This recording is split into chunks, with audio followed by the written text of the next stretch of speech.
What is the quickest way to become a millionaire in real estate? For me, I got started in 2015 with just $10,000 saved up. And by the end of 2017, I had bought almost 80 homes in total, and I had built my net worth over $1 million. So it took me 3 years, but I had to flip a ton of homes in order to make it happen. And I understand that not everyone wants to flip that many homes in 3 years. So I want to give you a plan that I think is much easier to do in just 5 years. If you're new to my channel, my name's Ryan Pineda. I'm a real estate investor and entrepreneur. And the goal of this channel is to help you live the wealthy way. If you go to wealthyway.com, you can get access to our free course, our free Discord community, and our free planner app to help hold you accountable. So go to wealthyway.com and get all that stuff for free today. So I'm actually gonna give you a little twist to this video. I'm gonna give you not one, but 2 different plans. The first plan is gonna be for somebody who is full-time in real estate, and the second plan is gonna be for somebody who has a job that they don't necessarily wanna quit, but they want to invest in real estate on the side. So let's talk about the person who is full-time in real estate first. At the end of the day, the path to becoming a millionaire is pretty simple. You just have to get really good at finding deals. Deals equal revenue for house flipping and wholesaling, and they equal equity for keeping them as rentals. So in order to become a millionaire, you just really have to find a certain amount of deals. And for me, when I'm teaching real estate investing, I always like to keep it simple in that you don't really have to know what your exit strategy is gonna be. I don't need you to know today whether you're gonna mainly flip houses, or you're gonna mainly wholesale, or you're gonna mainly just try and buy rentals or Airbnbs. I just really want you to get good at finding deals, because once you find good deals, all of those exit strategies open up to you, and you can figure out which one is best for you at that particular point in time. But I do have one rule, especially for those who are starting out just like I did back in the day. And that is, if you have no money and no cash, do not buy rentals until you have built up your cash position. Too many investors make the mistake of trying to buy all these rentals early on when they don't have a lot of money, when in reality, the biggest thing they should worry about is creating cash and building their active income. That's gonna allow them to do so many more things down the road, and making that active income is far more valuable than making $100 or $200 on a rental property every month. So don't start buying rentals until you've built up the reserve and you're able to consistently get deals that you can flip or wholesale. Now, with that being said, here's how I see the progression playing out over a 5-year plan. In year 1, the first thing you need to focus on is building the foundation. You really need to just start building up the basic skills that you don't have because you don't have enough repetition yet. A lot of people can watch a video on how to comp a property and figure out the ARV, but knowing how to do it and actually comping hundreds of properties is very different. The only way to get better at comping properties is by comping properties every single day and doing it in massive amounts. Same thing with trying to get deals. The only way you're gonna keep getting better at getting deals is by setting the foundation and doing the right things, but then doing it over and over again. So the more sellers you negotiate with, the more realtors you negotiate with, is only gonna help you become a better negotiator and get better deals in the long run. But here's what I'll say for most people. In year 1, a lot of them don't have a lot of money, so they spend more time trying to figure out what's the right way to build the foundation and what are the right skills they need to know. And usually what that causes is paralysis by analysis. They're constantly studying, trying to be perfect before ever taking action. And the reality is, most people never get out of this year 1 phase.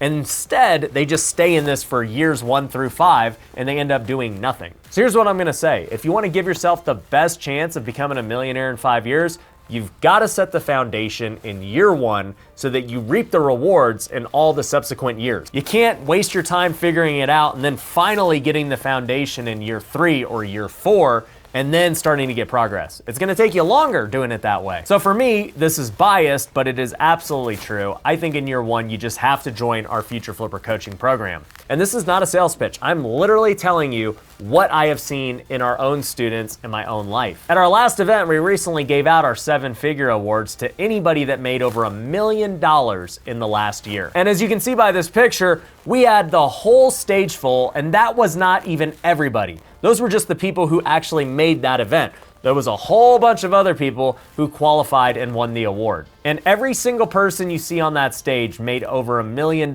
in less than 5 years. Now, all of them put in the work and they made it happen. I'm never gonna take credit for all of the things that they had to do and sacrifice, but they were able to fast track it because they had the foundation that we set for them at Future Flipper. So quit wasting time trying to go figure it out for free on YouTube and podcasts and all this stuff, and then trying to go watch all the other gurus and figure out who's right, who's got the best system, who's got the best strategy. Just pick one and do it. It doesn't matter to me if you pick Future Flipper or not. I believe it's the best, obviously, but just pick one system and roll with it. Rant over. Now, assuming you do that, the goal in year one would be to do at least 5 deals, hopefully 10. If you could do over 10 deals in your first year, you absolutely killed it, in my opinion. But if you're full-time in real estate and you're in coaching, the goal should be at least 5 in that first year. Now, as you go into year 2, this is where you're gonna start scaling your business by hiring more people. Year 1, like I said, you're building the foundation, you're learning how to do all these things, you're getting the blueprint, and in year 2, you're gonna start making your first hires. You've got all the fundamentals figured out, and you now know how to hire the right person for whatever your business needs. You see, one of the things that we teach at Future Flipper is that not everyone's first hire is created equal. So many people ask me, they're like, what should my first hire be, Ryan? What was your first hire? And I say, well, my first hire was a project manager because I hate construction and it's a waste of my time to go be running around all these projects. But the only reason it was a waste of my time was because I was really good at sales and getting deals. So every hour I was spent on one of these projects, I was losing the opportunity to go get another deal, which was gonna make us the real money. But maybe you're not great at sales. Maybe you're not great at getting deals. Maybe you are good at the back end stuff and the project management and the organization. Well, that means you need to go hire a salesperson to help you get deals while you can handle all of those back end things. All of these things are needed for a company to function and a business to work, but where you fit in your own company is up for debate. It's gonna depend on what you like doing, what your personality is, and what you wanna do. And so hiring in year 2 is very important to becoming a millionaire in 5 years, because that is the only way to start scaling and start building something big. And at this point, I'm assuming you're in the coaching program, and if you're not, my guess is you're probably gonna make a ton of mistakes hiring on your own without any experience in how to hire somebody. I've talked about our hiring process with vetting people through our core values, with the expectations, with different KPIs. You've gotta be able to know how to do those things before you go out and hire somebody, or you're just gonna go light your money on fire. So year 2, you're gonna start hiring people, and the goal would be to do over 20 deals. Now, what the deals are consisted of, in my opinion, should be strictly flips and wholesales. You should still be trying to build your active income and your cash position at this point, but that will start to change in year 3. Year 3 is the time you're gonna start cherry picking which rentals you wanna keep. At this point, you've built a business that has proven itself, you've raised some money to go buy deals, you've got a construction crew, you maybe have a couple of employees at this point, and now you're able to start building that long-term portfolio, and you're gonna actually start worrying about your taxes. You see, one of the big reasons people buy rentals is not because of the cash flow, but they buy them for tax benefits. That's the main reason I buy rentals. And by this year, if you're following the plan, you are in a situation where you've got tax problems, and so you need to limit your tax liability. And so I think you do that along with just continuing to grow the business, figuring out how you can do more and more deals. Now, how many deals you do in year 3 is gonna be totally dependent on your growth.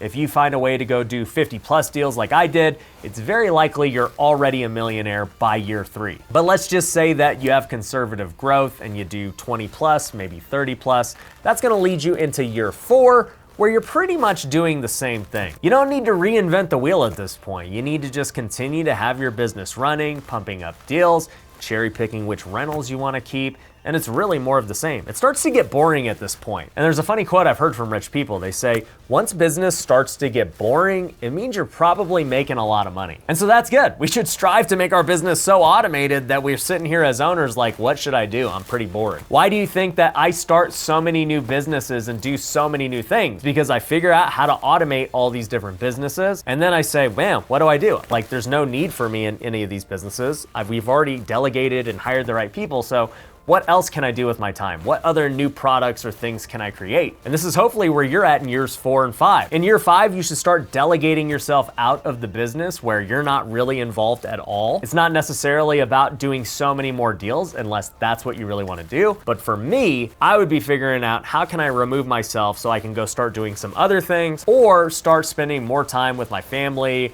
or my health or my faith or things that I'm more interested in. Because if you've made it to year 5 where it's producing all this income, you're already a millionaire, you've got a business that runs without you for the most part, then you don't necessarily have to go do 100 plus deals a year. You can if you want, but for me, if the goal is to just be a millionaire in 5 years, you've already hit that. So you got to just figure out what you want to do with the rest of your life. So all in all, the path to $1 million if you're full-time in real estate investing is not anything crazy. All you have to do is just make sure you build the right foundation in year one, and then just keep executing it on the subsequent years, and make sure you're valuing the cash position you have. Don't try to buy rentals too early. Start doing that in years 3, 4, and 5. The other thing I'll mention is that is the 5-year plan of it, pretty spaced out. If you're a real go-getter and a real hustler, you could do it much quicker than that. Now, let's talk about the W-2 people who don't necessarily want to go full-time in real estate. They don't have time to go get 20 plus deals a year, nor do they have time to go build out this big business. Well, your path is gonna be a bit different, but it is still reliant on you finding good deals. If you wanna keep your job and you're happy with the income that it makes, then you should just focus on building up your rental portfolio. All you have to do is gain $1 million of equity in the next 5 years. So doing the math in whatever market you're in makes it pretty simple. If you can go buy 10 houses in the next 5 years that have over $100,000 worth of equity, that gets you to $1 million. It's just literally buying 2 good deals a year. For most people, you could buy 2 good deals a year if you just put some time and effort into it. You don't have to flip it, you don't have to wholesale it, you could actually buy it from a wholesaler, but the point is, you're really just going after equity and buying just deeply discounted deals that you wanna hold long term. Now, I will say with this plan, the sooner you buy the properties, the easier it is. A property you buy in year 1 with $100,000 in equity is going to have way more equity than the property you buy in year 5 with $100,000 in equity. This is due to principal paydown and appreciation. For example, here in Las Vegas, property values have doubled from 5 years ago. There were houses that I used to sell for $200,000 when I flipped them that are now worth over $400,000. So a property you buy today that has $100,000 in equity could potentially have $300,000 or $400,000 of equity in year 5. So my biggest advice would be figure out how you can go get property sooner rather than later. And this is not something I'm recommending, but it's something to think about. But even if you were to buy something at market value in year 1, it still would have equity in year 5, assuming these markets keep doing what they're doing. You'd have gotten all the benefits of appreciation and principal paydown, and it's very likely that it's got over $100,000 of equity, as long as you're not buying in the Midwest. You're buying somewhere that has appreciation. Now, I never advocate for buying at market value, but it's just to prove the point that it's better to take action today than to never take action and just wait for a good deal while prices keep going up. You'd have been better off at buying market value 4 years ago than you are trying to just get a deal today. But just figuring out that formula for you is gonna dictate how you proceed. Maybe you're not in a market where $100,000 of equity is something that you can strive for.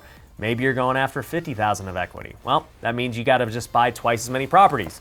Buy 20 properties and you will for sure be a millionaire in 5 years. That comes out to buying just 4 properties a year. That's 1 a quarter. And if you have a W-2 income, then that means you're gonna have no problem getting loans. So getting rentals off the bat is the very easy way for somebody who wants to just keep their W-2 job. But I will say in our coaching program, we have a lot of people who have W-2 jobs who also flip on the side. They might make $100,000 in their normal job, and they also wanna make an extra $100,000 flipping houses. If you take this route and you get good at finding great deals, it makes becoming a millionaire in 5 years very simple. You should have no problem getting 4 deals a year since you're actively doing it, and how you choose to exit those deals is totally up to you. Maybe you go flip a couple of them, go make $50,000 to $100,000. Maybe you keep a couple as rentals and gain $100,000 in equity. Do that for 5 years straight, you will be a millionaire. And I will say, even in this scenario, I would still suggest getting in our coaching program for 2 reasons. One is that you still have to build the fundamentals and the foundation. So the quicker you learn that, makes it the quicker you can buy those properties in year 1 and get all the benefits of appreciation. But the second reason is we have so many students across the country and we have a directory of all these students. So it's very likely that you have somebody in the program who's in your market that is willing to wholesale you deals and JV together. And so if you're strictly looking for rentals and you don't want to go find them on your own, the best bet is to get around other people in your market who are doing deals. And if you're in the same program, you're very likely to do deals together. I know this because I do deals with the students and many of the students do deals with each other. So whether you're W-2 or full-time real estate investing, I would totally love to have you at Future Flipper. You can apply to join our coaching program at futureflipper.com. But yeah, the path to $1 million in 5 years is not that difficult with real estate. You just gotta have the right foundation and be willing to put in the work. Hope you enjoyed this video. I'll catch you on the next one. Peace.